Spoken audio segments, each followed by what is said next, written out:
Viewers, कैसे हैं आप? उम्मीद करती हूँ खैरियत से होंगे। ये एनजी 201 की लेक्चर सीरीज का आज 44 लेक्चर है, giving speeches and oral presentation. जो हम पिछले लेक्चर में पढ़ रहे थे उसी का जो है वो अगला पार्ट है, उसको आज हम मुकम्मल करेंगे। पिछले लेक्चर की लास्ट में हमने पढ़ा था कि इंट्रो, हमने देखा कि इंट्रो में क्या-क्या चीज़ें शामिल होनी चाहिए, कि इंट्रो में ही आपने अपना जो है मौज़ू बयान करना है, इंट्रो में ही आपने अपनी क्रेडिबिलिटी और सामने वाले का इंटरेस्ट डेवलप कर देना है, क्योंकि बॉडी में आपने वज़ाहत करनी होती है। तो अगर वो इंट्रो में ही इंटरेक्ट नहीं होगा तो बॉडी में तो वैसे ही लोग अक्सर बोर हो जाते हैं, ठीक है? तो आपने उसको इतना वो है अपनी तरफ अट्रैक्ट कर लेना है कि वो बॉडी में जो आप तफ़सील जब बता रहे होंगे तब वो मुकम्मल जो है वो आपकी डिस्कशन में खुद को डिवोट कर चुका हो।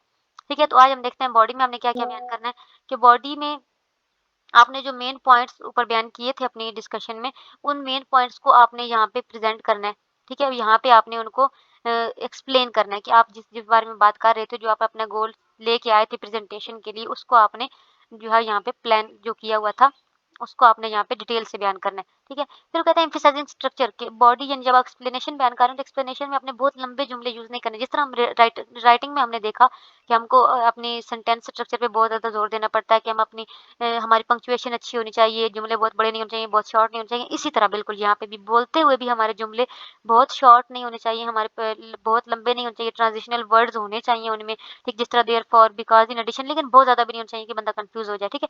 तो इन सारी चीज़ों का जो है ख़्याल रखना बहुत ज़रूरी है, कि हमारी जो वर्ड्स हैं, जो हमारी स्पीच है, उसमें मोस्ट इम्पोर्टेंट चीज़ है कि ट्रांज़िशन इस तरीके से हो रही हो कि एक बात दूसरी बात के साथ जुड़ रही हो, ठीक है? यानी सामने वाले को हम डिस्ट्रैक्ट ना कर रहे हों, हमारी हर बात का दूसरी बात के साथ एक रिलेशन हो, ठीक है?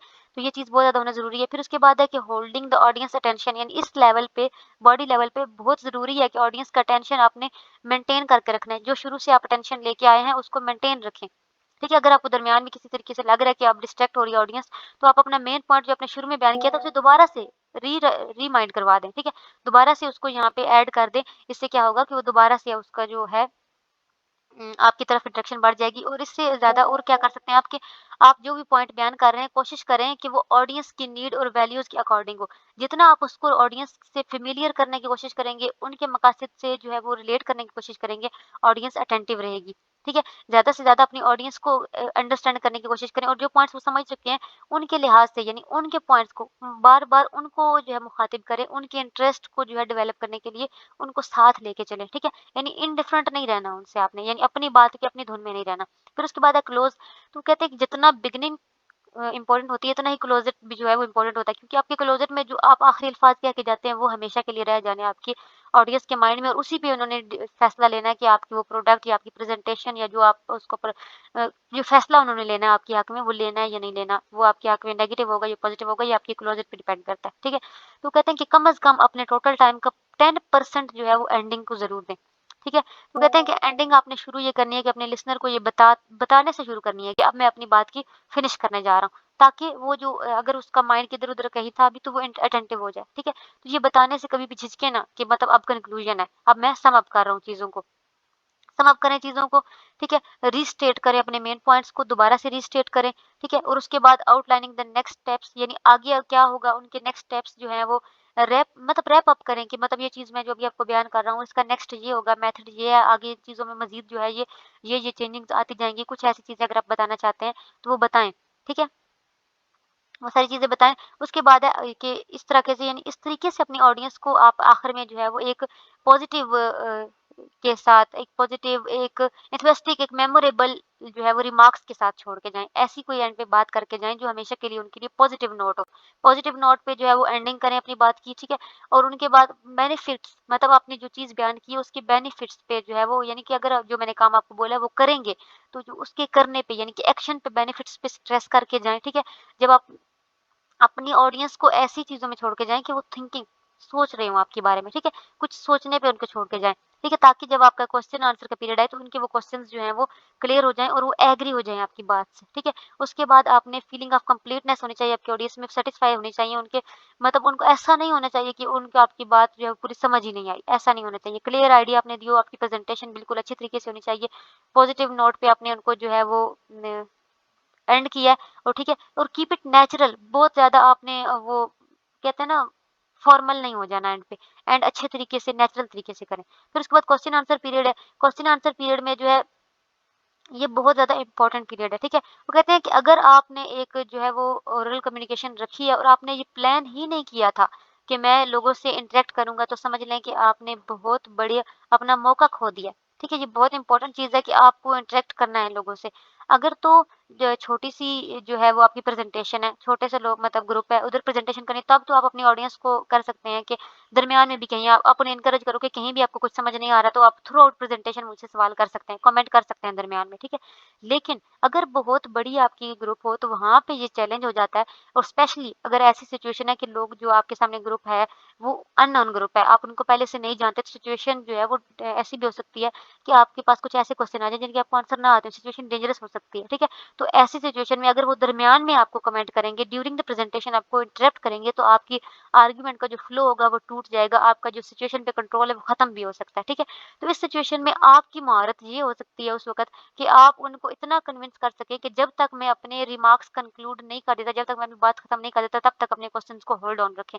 उससे ये होगा कि एंड पे फिर क्वेश्चन करने से आपका माइंड रिलैक्स हो चुका होगा, आप अपने टॉपिक पे पूरी ग्रिप हासिल कर चुके होंगे कि मैंने ये बात की है, मैंने ये कंक्लूजन दिया है, तो अब जो मुझसे पूछा जाएगा उसमें मैं जवाब दे सकता हूँ। तो ये 2 तरीके हो सकते हैं। अगली चीज़ है विजुअल एड कि विजुअल एड यानी कि ड्रामेटिकली इंक्रीज़ करती है ऑडियंस की एबिलिटी को कि वो एब्ज़ॉर्ब करते हैं, रिमेंबर करते हैं इन्फॉर्मेशन को। यानी कि नॉर्मली कही हुई बात तो भूल सकती है, लेकिन आपने जो साथ दिखाया होगा ना, वो हमेशा के लिए रह जाता है किसी के माइंड में। तो इसलिए अगर आपने कोई ऐसा जो है वो प्रेज़ेंटेशन दी है, तो उसमें आप कोशिश करें कि आपने जो है वो साथ यूज़ करें विजुअल एड्स। विजुअल एड्स 2 किस्म के हो सकते हैं, एक टेक्सचुअल विजुअल एड होता है और एक होता है जो है वो कह सकते हैं दूसरा पिक्चर का जो है ना ग्राफिकल विजुअल एड जिसे कहते हैं, ठीक है? तो टेक्सचुअल विजुअल एड में ये होता है कि आपने साथ में फ्लो में वही चीज़ उसके मेन पॉइंट्स वगैरह हैं, उनको आपने पीछे से मतलब चल रही हो स्लाइड्स वगैरह चल रही हों उनकी, ठीक है? तो उनको आपने समराइज़ किया होता है, जो आपकी प्रेज़ेंटेशन दे रहे होते हैं, उसका प्रीव्यू मैसेज या उसकी मेन जो आउटलाइन्स होती हैं, वो आपकी प्रेज़ेंटेशन में सिंपल करके उन्हें टेक्स्ट विजुअलाइज़ करवा रहे होते हैं, आपने सामने लिखी हुई होती है, आपके पीछे चल रही होती हैं, ठीक है? दूसरी होती है ग्राफिकल विजुअल एड जो चीज़ें यानी कि कुछ तस्वीरों से, कुछ ग्राफ्स से, कुछ ऐसी चीज़ों से जो है वो आप अपने मेन पॉइंट्स को इलस्ट्रेट कर रहे होते हैं, उनकी वज़ाहत कर रहे होते हैं, ताकि आपकी ऑडियंस जो है वो आपकी बात को समझ सके। यानी बात जो आप न्यूमेरिकल डाटा वगैरह या जो आप बहुत मुश्किल चीज़ पेश कर रहे हो, उसको अगर आप वो पिक्स वगैरह से या किसी ग्राफ वगैरह से समझा रहे हैं, तो सामने वाले को समझने में आसानी हो जाती है। ठीक है? क्योंकि वो सेम टाइम पे रीड भी कर रहे हैं, लिसन भी कर रहे हैं, ठीक है? तो उनको अच्छे तरीके से वो समझ आ जाएगी। तो लेकिन इस सब के लिए आप उनको टाइम दें, यानी बहुत जल्दी-जल्दी ना बोलें क्योंकि उन्होंने रीडिंग और जो है वो लिसनिंग दोनों काम करने हैं, तो फिर आपको एक सीक्वेंस रखनी पड़ेगी, सामने वाले को टाइम देना पड़ेगा ताकि आपकी वो बात को अच्छे तरीके से समझ सकें। उसके बाद है कि आप ये श्योर करें कि आपका जो आपने जो तरीका यूज़ किया, कोई भी आपने तरीका यूज़ किया विजुअल एड्स का, वो इतना हो कि आपने जो आपकी जगह है, वो सबके लिए काफ़ी हो जाए। यानी कि आपने ऐसा ना हो कि आपने बहुत छोटा एक टैबलेट पे आप चीज़ दिखा रहे हो और इतना बड़ा हाल हो, तो टैबलेट पे हर चीज़ दूर तक नहीं देखी जा सकती ना। यानी कि आप जो भी चीज़ यूज़ कर रहे हैं, वो आपकी प्लेस के अकॉर्डिंग होना बहुत ज़रूरी है, ठीक है? मुख्तलिफ चीज़ें यूज़ हो सकती हैं, जैसे कि पाई चार्ट यूज़ हो सकते हैं, बार चार्ट यूज़ हो सकते हैं, फ्लो चार्ट यूज़ हो सकते हैं। तो कुछ भी आप यूज़ कर रहे हैं, लेकिन ज़रूरी ये है कि वो आपकी उस जगह के मुताबिक हो। ठीक है? सिलेक्ट द राइट मीडियम, वही बात कि जैसी जगह है वैसी मीडियम यूज़ करें, जैसा आपका मौज़ू है वैसा आप मीडियम यूज़ करें, ठीक है? तो जिस तरीके से जब सबसे पहली चीज़ आप यहाँ पे इन्होंने हैंडआउट बैन किया है, हैंडआउट है कि आप जो है वो अपनी प्रेज़ेंटेशन शुरू करने से पहले ही जो है वो डिस्ट्रीब्यूट कर देते हैं शीट्स, ताकि बहुत बड़ी अगर जगह है, एजेंडा वगैरह आपने जो बात करने जा रहे हो उसकी सप्लीमेंट्री डाटा जितना भी है, उसका एक समरी है, उसमें आपने हैंडआउट्स में लिखी हुई है, वो आपने पहले ही स्प्रेड कर देती है ताकि लोगों को पता हो कि इस मौज़ू पे बात होगी, ये सारी बात होगी, ठीक है? उसके अलावा चाक बोर्ड्स, व्हाइट बोर्ड्स भी यूज़ किए जा सकते हैं। जो बात कर रहे हो उस पे आप साथ-साथ समझा दो। फ्लिप चार्ट यूज़ हो सकते हैं, ठीक है? कि पेपर अटैच्ड होते हैं टैबलेट के साथ जिन पे आप वो ईज़िली सारी चीज़ें दिखा रहे हो। तो कुछ भी आप यूज़ कर रहे हो, ओवरहेड्स यूज़ हो सकते हैं कि कॉमन विजुअल एड है। आप जो है वो ट्रांसपेरेंसी जो होती है उस पे जो प्रोजेक्ट पे प्रोजेक्शन होती है, full screen day light screen होती है, उसके ऊपर आप जो है वो आप चीज़ें दिखा रहे होते हो। आप जो भी आपने बात कर रहे हो, वहाँ पे आप दिखा रहे हो। उसके अलावा स्लाइड्स होती हैं जिसमें ग्राफिक्स, पिक्चर्स, टेक्स्ट कोई भी जो है वो स्लाइड्स में चल रहा होता है। जैसे-जैसे आपकी बात आगे चल रही है, स्लाइड्स चेंज होती जा रही हैं आपकी सिचुएशन के लिहाज़ से। उसके अलावा कंप्यूटर यूज़ होता है, तो कंप्यूटर प्रोजेक्टर जो है वो आप यूज़ कर सकते हो लार्ज स्क्रीन के, ठीक है? वो आप यूज़ कर सकते हो विजुअल एड के तौर पे, वहाँ पे आपका टॉपिक साथ-साथ चल रहा हो, ठीक है? अदर विजुअल एड भी यदि आप कोई भी विजुअल एड यूज़ कर रहे हो, फ़िल्म स्ट्रिप यूज़ कर रहे हो, कोई छोटी-सी मूवी आपने अपने उस प्रोजेक्ट के बारे में बना ली है, कुछ भी आप यूज़ कर रहे हो, डिपेंड ये करता है टेलीविज़न हो सकता है, कुछ भी हो सकता है, लेकिन वो आपकी उस बात के अकॉर्डिंग होना चाहिए। फिर उसके बाद है कि mastering the art of delivery, ठीक है? आपका आर्ट डिलीवरी कोई भी हो, ठीक है? आप कोई भी विजुअल एड यूज़ कर रहे हो, आपको पता होना चाहिए, पहले से आपने प्रैक्टिस की हुई होनी चाहिए कि मैंने इस तरीके से प्रेज़ेंट करना है। आपने पहले से अपने डिलीवरी के लिए जो है वो प्रैक्टिस कर लें उस चीज़ के लिए। अगली चीज़ है मेमोराइज़िंग कि unless you are trained actor avoid memorising an entire speech. यानी बेशक आप जितने ही ट्रेन्ड एक्टर हों, जितने भी ट्रेन्ड एक्टर हो, आपने बहुत काम किया हो, लेकिन कोशिश करें कि आप जो है वो मेमोराइजिंग अपनी पूरी एंटायर स्पीच मेमोराइजिंग पे ना रखें। यानी सामने आप कुछ ना कुछ फॉर क्योंकि आपके पास कुछ ना कुछ ऐसा स्टफ ज़रूर होना चाहिए जो आपको ट्रैक पे रखे, ठीक है? मेमोराइजिंग एक बहुत ज़्यादा जो है वो रिस्की काम है, ठीक है? हो सकता है कि आप कुछ लाइनें भूल जाएँ और उसकी वजह से आपकी सारी जो है वो आप अपना कॉन्फिडेंस खो दें, सब कुछ खत्म हो जाए। तो कुछ भी आप अपने पास अपने हैंड में कुछ भी आप कोटेशंस रख लें, कुछ भी पैराग्राफ की ओपनिंग, कुछ भी ऐसे कंक्लूजन रिमार्क्स, कुछ भी ऐसा जो आपके पास होना चाहिए, ठीक है? जो आपकी मदद कर सके। तो मेमोराइज़िंग अच्छी भी है जो आपकी उसमें क्रेडिबिलिटी बिल्ड करती है, लेकिन ये रिस्क वाला बहुत चीज़ होती है। उसके अलावा रीडिंग कहते हैं कि अगर आप कुछ टेक्निकल या कॉम्प्लेक्स प्रेज़ेंटेशन दे रहे हैं तो हो सकता है कि आप अपनी पूरी स्क्रिप्ट लिख के ले आएँ, ठीक है? उसे रीड करके बता दें सामने वाले को, ठीक है? गवर्नमेंट ऑफिशियल्स वगैरह जो होते हैं समटाइम्स वो रीड करते हैं क्योंकि बहुत क्रिटिकल चीज़ें होती हैं, उनको ज़ुबानी बोलना मुश्किल होता है उन चीज़ों को, ठीक है? तो आप कर सकते हो, लेकिन उसमें ये होता है कि आपको इस तरीके से चीज़ों को मेंटेन करना होगा कि आपका आई कॉन्टैक्ट आपके ऑडियंस के साथ मेंटेन रहे। ठीक है? क्योंकि अक्सर हम जब चीज़ें पढ़ रहे होते हैं, नोट कार्ड्स, विजुअल एड्स वगैरह से जब पढ़ रहे होते हैं, तो उस वक़्त हमारी जो अक्सर आई कॉन्टैक्ट है वो खत्म हो जाता है और हमारी ऑडियंस जो है वो डिस्ट्रैक्ट हो जाती है हमसे। ठीक है? तो ये चीज़ रखना बहुत ज़रूरी है। फिर है इम्प्रॉम्प्टू स्पीकिंग, अवॉइड स्पीकिंग अनप्रिपेयर्ड। यानी अनप्रिपेयर्ड तरीके से आपने जो है वो बात नहीं करनी। इम्प्रॉम्प्टू स्पीकिंग वही है कि आप बगैर किसी तैयारी के आ गए हैं। ठीक है? ये है कि बगैर किसी तैयारी के आप अगर अगर आ जाएँगे तो मुश्किल हो जाएगी आपके लिए, आप नहीं बात कर पाओगे। तो अवॉइड करें ऐसे रिस्क लेने से। उसके बाद है mastering the art of delivery. वो कहते हैं कि डिलीवरी मोड आप कोई भी यूज़ कर रहे हो, आप देख के बात कर रहे हो, आपका कोई भी चीज़ हो, लेकिन बस ये याद रखें कि आपका जो तरीका है वो फ़ैमिलियर होना चाहिए आपके मौज़ू से, ठीक है? आप जिस मौज़ू पे बात कर रहे हो, वैसा ही आपका तरीका होना चाहिए, ठीक है? अगर आपको अपनी बात करने का तरीका पता होगा तो आप में सेल्फ कॉन्फिडेंस आएगा, ठीक है? आपको पता है ना कि मैं इस मौज़ू पे बात करने जा रहा हूँ, मुझे ये वे यूज़ करना है, तो ये चीज़ आप में सेल्फ कॉन्फिडेंस आपको जो है वो डेवलप करेगी और आपको अच्छे तरीके से आपकी successful speaking, delivering, handling questions ये सारी चीज़ें अच्छी हो जाएँगी, इस चीज़ को हेल्प मिलेगी। उसके बाद है प्रिपेयरिंग फॉर सक्सेसफुल स्पीकिंग, कि सक्सेसफुल स्पीकिंग की प्रिपरेशन के लिए आप जो है वो सबसे क्या है आपने मतलब प्रैक्टिस अच्छी करो। जितनी आपकी प्रैक्टिस अच्छी होगी, आप इतने अच्छे तरीके से बोल सकोगे। ठीक है? आप अपने पहले से अंदाज़ा लगा लो कि मतलब किस तरीके से विजुअलाइज़ करो कि इस तरीके से मेरे लिसनर्स होंगे, इस तरीके से मुझे बोलना है, इस तरीके ये मेरी टाइमिंग होगी, ये मेरी फ्रेजेज़ होंगी, किन चीज़ों को मुझे एम्फसाइज़ करना है, जो चीज़ मुझे साथ यूज़ करनी है, ठीक है? तो अपने विजुअल एड्स को साथ लगा के जिस तरह आपने बात करनी है, पहले से प्रिपरेशन कर लो, ठीक है? प्रिपरेशन अगर आप करेंगे तो आप सक्सेसफुल स्पीकिंग कर सकेंगे। जितनी आपने पहले से प्रैक्टिस की हुई होगी, इतनी आप अच्छी तरीके से आपकी ग्रिप होगी अपने मौज़ू पे क्योंकि आप उस मौज़ू पे पहले बोल चुके होंगे।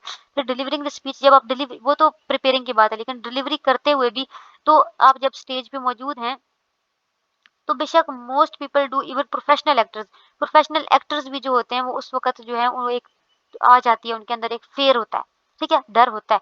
लेकिन डरना अलग बात है, लेकिन अगर आप अपने डर पे काबू पा लेंगे, जितना आपका मटेरियल फ़ैमिलियर होगा आपके टॉपिक पे, आपका डर खत्म हो जाएगा, ठीक है? अपने कम्युनिकेशन करते हुए आप अपनी चीज़ों पे गौर करें, ठीक है? अपने आपको अपनी मटेरियल जो है वो आपका प्रिपरेशन मटेरियल से ज़्यादा प्रिपरेशन नेसेसरी है, ठीक है?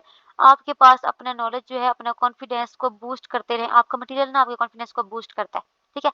आपके पास है ना कि अच्छा मैं ये बात कर रहा हूँ तो मैं इवन कि कुछ भूल भी जाऊँ ना तो मेरी स्लाइड्स ऐसी हैं कि मुझे वो टॉपिक याद आ जाएगा। यानी कि अपने आप को हाज़िर दिमाग रखें, ठीक है? आप जितने रियलिस्टिक होंगे, आपने बहुत ज़्यादा फॉर्मल होने की कोशिश नहीं करनी, ठीक है? जितना फॉर्मल होने की कोशिश करेंगे, सोचेंगे मेरी ऑडियंस क्या सोच रही होगी, ये हो जाएगा, वो सब कुछ नहीं।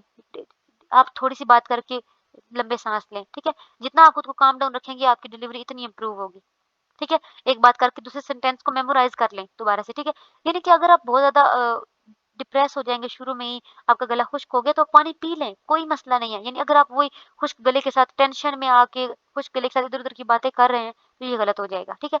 तो खुद को कोशिश करें कि आपने ऑडियंस को ये फ़ील ना कराएँ कि आप अपना टेम्पर लूज़ कर रहे हैं, आप जो है डिस्ट्रैक्ट हो रहे हैं या आप कन्फ्यूज़ हो रहे हैं, ठीक है? जितना आप नेचुरल रहेंगे नेचुरल है ना, आपका गला खुश्क हो सकता है, आप पानी पी रहे हैं, कोई मसला नहीं है। लेकिन अगर आप पानी नहीं पी रहे, गला खुश्क हुए जा रहा है, आप बस इधर-उधर की वो कर रहे हैं, तो इससे सामने वाले को लगेगा कि आपका ऑडियंस का जो है वो उस आपसे इंटरेस्ट और आपकी क्रेडिबिलिटी खत्म हो जाएगी। तो जितना आप नेचुरल रहने की कोशिश करेंगे, इतना आप जो है वो अपने काम में जो मतलब नेचुरल रहेंगे तो सक्सेसफुल रहेंगे। फिर उसके बाद है जो आपने हैंडलिंग क्वेश्चंस क्वेश्चंस को हैंडल करना है, तो उस वक़्त भी आपको इफेक्टिव आपके पास प्रिपरेशन होना बहुत ज़रूरी है। अपना बहुत ज़्यादा टाइम आप स्पेंड करें ये सोचने में कि किस किस्म के क्वेश्चंस जो हैं वो मेरे पे उठ सकता है। ये मेरा टॉपिक है, इस पे किस किस्म के क्वेश्चंस आ सकते हैं। हर लिहाज से उन क्वेश्चंस की तैयारी करें, हर लिहाज से देखें कि कौन-सा बंदा किस लिहाज में किस तरीके से क्वेश्चन कर सकता है, ठीक है? तो आपने इस तरीके से वो क्वेश्चंस को तैयार करके जाना है पहले से। लेकिन क्वेश्चन आंसर करते हुए आप इस तरीके से वो जो है हालात रखें कि आप बहुत ज़्यादा जो है अपनी ऑडियंस को इस तरह टाइम ना दें कि एक ही क्वेश्चन पे बहुत ज़्यादा टाइम लग जाए, ठीक है? तो टू द पॉइंट आंसर दें, बहुत ज़्यादा जो है वो आर्ग्यू करने की ज़रूरत नहीं है और अगर किसी चीज़ पे आपको क्वेश्चन का आंसर नहीं आता, तो बजाय गलत जवाब देने के आप कह सकते हैं, ठीक है? कि मतलब कि इस पे हम मतलब मैं आपको मज़ीद इसकी इन्फॉर्मेशन बाद में दे दूँगा या फलाँ जगह से आपको मिल जाएगी, कुछ भी ऐसा करके आप कह सकते हैं। लेकिन ये है कि आप अपनी ऑडियंस के लिए कोशिश करें कि आप ऐसे क्वेश्चंस अपने तैयार करके जाएँ कि किस-किस किस्म के क्वेश्चंस हो सकते हैं। क्योंकि कुछ क्वेश्चन जो हैं वो आपको जानबूझ के आपका कंट्रोल जो है वो खराब करने के लिए हो सकते हैं। तो आपको कुछ भी हो जाए, क्वेश्चन कैसा भी हो, ठीक है? आपने अपना कंट्रोल मेंटेन रखना है। तो ये सारी चीज़ें जो हैं इम्पोर्टेंट होती हैं एक जो है ओरल प्रेज़ेंटेशन को सक्सेसफुल बनाने में। तो व्यूअर्स, ये था हमारा आज का लेक्चर। उम्मीद करती हूँ कि आपको समझ में आ गया होगा। अगर किसी का कोई कन्फ्यूजन हो, कोई सवाल हो तो आप कमेंट बॉक्स में पूछ सकते हैं। अगर वीडियो अच्छी लगी तो कमेंट करें, शेयर करें, लाइक करें और चैनल को सब्सक्राइब करें। अगले लेक्चर तक के लिए अल्लाह हाफिज़।